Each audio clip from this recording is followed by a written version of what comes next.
Can we all just say for a moment that the commander, like, the name that I just don't care to remember, like Eok, Locke, whatever this man's name is, can we all just say that this dude is a fucking dumbass? Like, he is a straight up dumbass. What he did in this episode, fucking... This man went full retard. He went full retard. Like, this man... He shoots the mobile armor and ruins the entire plan of what Tekadon was doing, and then causes it to where a bunch of people died in this episode. Like, really? Really, Mr. Yok, whatever, how you pronounce your name, just, are you serious right now? You really? Like, I got my vengeance. I can save my people. I'll, get revenge because of, he took out my men and all that. This, mobile armor killed everyone, and I did it for them and all that. I got this man back. And I'm like, oh my god, you didn't even damage it. You just changed its direction. It's coming straight for you. And I'm like, this man is just so stupid. Like, this man is seriously freaking stupid. So, enough of that, though. So, this episode is incredibly simple. Like, it's a very simplistic episode because the main points of it is the mobile armor's threat and how it is now hunting down humans, taking down a bunch of people, trying to kill them because that's its main, motive, and also Tekadon and others trying to stop it from killing people. And so they're kind of figuring out what they need to do in this episode, setting up an ambush where they need to set their, their Gundam frames at to be able to take this down. And from what we've seen is this thing is very durable. It's not something that will go down with just even one Gundam frame. You're gonna need a hell of a lot of firepower to take something like this down. And also, since it is, an AI, like it's a robot that controls itself, it repairs itself. It restocks itself with fuel, ammo, whatever it needs. It restocks itself constantly. It will raid different bases, houses, or whatever to be able to restock itself before it can continue doing what it needs to do. So this is a creature or a type of machine, not a creature since it's not living. It's a machine that constantly tries to kill things, but then once it's out of ammo, it will self-heal itself. Like, it will repair all the damage, it will make more units to fight for itself, and then it'll send them in once again. So this thing is very dangerous. It's not something that you should, let wander around and do whatever it wants to do for a long period of time. Because, I mean, if you damage it and you critically wound this machine, it will go out of its way to probably repair itself, and then all that damage is just gone. So, I mean, right now, the mobile armor is looking to be a very big threat. And, I mean, judging by what Eok, Locke, whatever his fucking name is, what he did in this episode, he said he used a maximum power burst to take it down. That shows you that the power of one Gundam frame can't take this thing down, or at the very least hurt it that bad. And with that being said, that means that Mika, even though he's a very badass fighter, I mean, he has Barbatos and all that, I don't think he probably could take it down by himself without pushing himself to a point to where he probably loses more limbs. For instance, as we know, he can't use his eye and his limb, and, I mean, because of that, he might lose his other eye, or he might lose his other arm or his leg or something. That's a possibility of what might happen if he is pushed far enough to fight this mobile armor.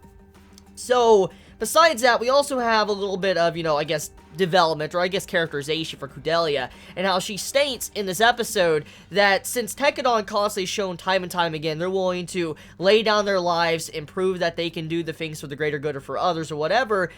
You have it where Kudelia's like, I cannot just run off and leave people. I mean, I just can't do that. I mean, if I was to go seek shelter, obviously, I would be the first one to get shelter because I'm a VIP. I mean, that's just common sense. Let's just be real here, that's common sense. She's a VIP, she'll get shelter first before any regular civilian. And she's like, I can't do that. I personally cannot do that. I cannot go out of my way and run away and evacuate and then know that these other people cannot get evacuation as well. So if they can't evacuate and everybody can't evacuate first, I'm not evacuating and I'm staying here put. And so if I die, I die. I'd rather everybody else evacuate first and then I do it last. So Kudelia is showing that she, once again, is a very good, strong-willed female character. And I really want to emphasize, I love her character. I really love her character. I've loved the development she's gotten throughout Season 2, but also in Season 1. She just continues to be a good character, and she continues to shine, even when she's not the main focus or spotlight for a couple episodes. She still shows that she is a very important character, and she is definitely someone you shouldn't just,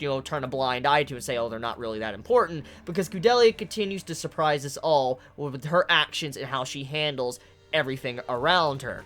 Now, regardless of that too, we do know that the Chocolate Man, he has a plan set in motion. He wants to become an order now that if he takes down this mobile armor, it'll initiate his plan. That's not what he truly wanted to do in the first place when he was trying to tell Tekadon about the mobile armor, but after being told by Eoklok, or whatever his freaking name is, you have it to where he realized, like, yeah, this sounds interesting. Maybe I do want to get one of those orders and stuff. So, yeah, I mean, now he has his plan, and with the end of the episode, it's a setup for Golly Golly, most likely, to encounter this man and have their own fight. So, Mika's most likely not going to be getting much backup. He's probably not going to get much backup from the Chocolate Man if it turns out into a full-blown fight. Golly Golly versus, you know, the Chocolate Man. Yeah, it's not going to be, or there's not going to be any backup for Mika, or at the very least, other Gundam frames, a lot, to be able to take it down. Now, one thing I did like about this was the little reference to the names of the Gundam frames and also what the mobile armor stands for. So the mobile armor is represented as angels. That's what's stated at the beginning of this episode. And the Gundam frames are represented as devils, demons. And if you think about the names of the Gundam frames, they're names of demons. They are. Barbatos, perfect example.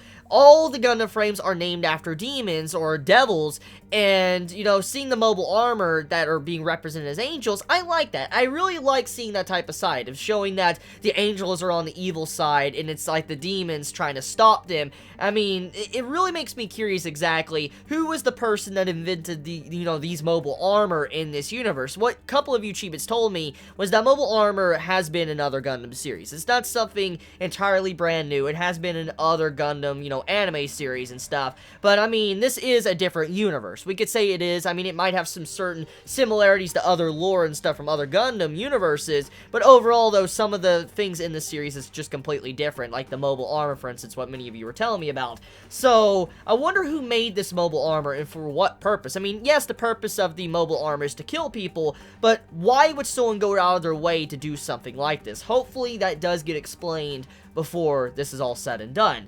So let me know your thoughts in the comments below. You all have a wonderful day or night wherever you live. Please be safe. Chibi out.